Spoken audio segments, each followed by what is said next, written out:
9:16, como hemos comentado esta semana en el programa, Elon Musk compró Twitter por $44,000 millones. Todavía faltan algunas partes del proceso para que él comience a controlar esa red social. Pero bueno, esto ha generado evidentemente una gran discusión. Hay quienes lo ven como una enorme oportunidad para que la red sea más libre. Hay quienes lo ven como una amenaza porque esa mayor libertad podría dar lugar a la difusión de información falsa y también pues de contenido de carácter discriminatorio. Pero, ¿qué puede cambiar en Twitter a raíz del control de Elon Musk? Lo vamos a platicar con Mauricio Cabrera, quien es creador de contenidos e innovación en nuevos medios digitales. Mauricio, bienvenido al programa. ¿Cómo estás? Hola Pascal, muchas gracias por la invitación. Me imagino que has estado siguiendo con mucho interés toda la discusión en torno de Twitter desde que se anunció esta compra.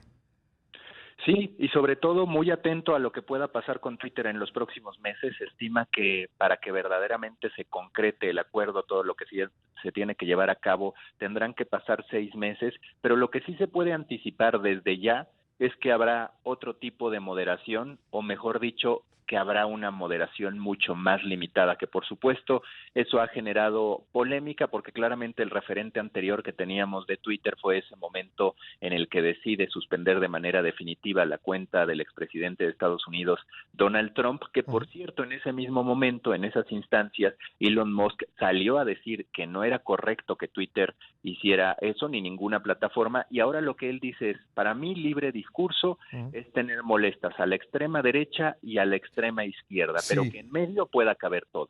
Ese tweet, y otro que me pareció interesante es el concepto que tiene Elon Musk de libertad de expresión. Dice: por libertad de expresión simplemente quiero hablar de lo que dice la ley. Estoy en contra de la censura que va más allá de la ley. Si la gente quiere menos libertad de expresión, pues entonces que vaya con el gobierno y pida que se aprueben leyes en ese sentido. Es interesante esto que plantea, ¿no te parece? Mira, es que justo es una conversación que va a ir evolucionando en el tiempo, porque yo lo que veo de las plataformas tecnológicas es que se han convertido en una especie de nuevos gobiernos. Nada más que se trata de gobiernos sin fronteras, de gobiernos globales que en muchas ocasiones exceden a los gobiernos con sus fronteras bien establecidas, y ahí es donde Y sus reglas claras, ¿no? Exacto, Sí. y ahí es donde tendría que venir un consenso mundial de decir, ok, ¿cómo legislamos la desinformación? ¿Cómo legislamos también o cómo tratamos la difamación, que es un concepto que se ha ido perdiendo, pero que lo cierto es que Twitter es uno de los lugares en los que más se da difamación, a veces de manera anónima, pero el que se trate de acusaciones anónimas no quita que haya una repercusión sobre las personas. Entonces me parece que ahí es donde va a estar verdaderamente el punto controvertido en la llegada de Elon Musk a Twitter, porque tú puedes entender que sí, en la teoría esta idea de la libertad de expresión, del libre discurso, sin más limitantes que las legales, es lo correcto. Pero como resultado te puedes encontrar con una polarización extrema, con una pelea todavía mayor a la que vivimos en estos tiempos y con una generación de ansiedad en Twitter que no es positiva para la sociedad y para los propios usuarios. Es ahí el punto en el que habrá que verse, ok, ¿qué tanto te debes abrir a un nivel en el que básicamente no habría grandes reglas que seguir? Sí, ¿y qué hacemos, por ejemplo, con la cultura, la llamada cultura de la cancelación, ¿no? Cuando, digamos, por algo que una persona dice o hace, ya sea en las redes sociales o no, pues viene una reacción social a través de las redes sociales tan duras que esa persona prácticamente pierde todos sus derechos, pues por lo menos de hablar.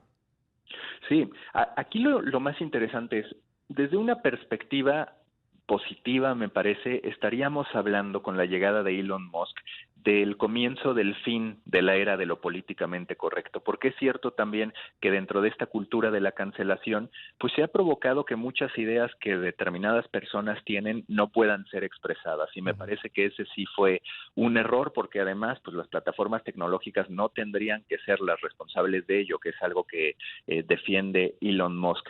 Pero por el otro lado también habría que ver si esta libertad para decir lo que sea no termina únicamente significando el que las personas personas con mayor alcance son las que van a imponer su verdad, porque el propio Elon Musk hoy podríamos decir que es más poderoso como vocero de Twitter que lo que es Mark Zuckerberg en Facebook o el propio Jeff Bezos con el Washington Post, porque Elon Musk tiene 87 millones de seguidores en su propia red, en su propia plataforma, y a mí lo que me parece controvertido es que Jack Dorsey, uno de los fundadores de Twitter, mencionó que para él Twitter es lo más cercano a una conciencia global en el ecosistema digital. Bueno, pues habría que pensar las implicaciones de entregar esa conciencia global digital a los deseos de una persona.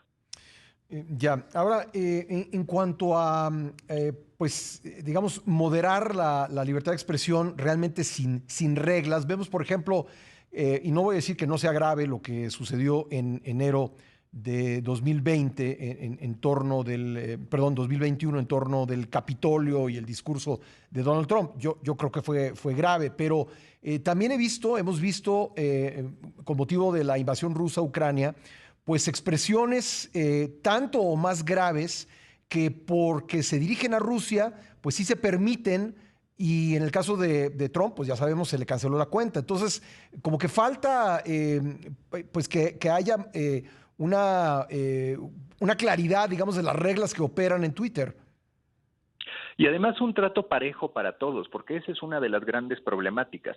Sí hubo un foco absoluto hacia lo que tuiteaba Donald Trump, pero no necesariamente hacia lo que otros políticos, funcionarios, presidentes de otros países publicaban, simple y sencillamente porque no tienen la misma atención mediática. Entonces tú como usuario común sí podías decir, claro, a esta persona le están dando un trato particular o una persecución particular, pero a mí que estoy recibiendo ataques, pues en realidad el algoritmo de Twitter, los moderadores muchas veces automatizados me están dando respuestas 2 años después. Por ejemplo, en el marco del Me Too, eso en cierto sentido es algo que ocurrió. Mucha gente de repente quería denunciar algún tipo de publicación y la respuesta por parte de las plataformas podía llegar muchísimos meses o incluso años después. Ahí está la gran problemática y por eso está la idea de tener un código abierto, un algoritmo abierto donde terceros puedan primero entender por qué algo se está promoviendo y por qué algo no está teniendo difusión, pero incluso también trabajar en sus propios ejercicios, así como hace años estaba TweetDeck y algunos otros clientes que tú podías utilizar para publicar tus tweets y demás. Pues se estima que en el futuro lo que podría ocurrir es eso, que Twitter tenga la plataforma, pero que sea de código abierto, que eso ya anticipa Elon Musk que pasará, y desarrolladores terceros tener una serie de soluciones potenciales que la gente decida, yo quiero estar en un ecosistema bastante moderado o en uno sumamente abierto. Pero digamos, con un Twitter neutral en cuanto al algoritmo, ¿no?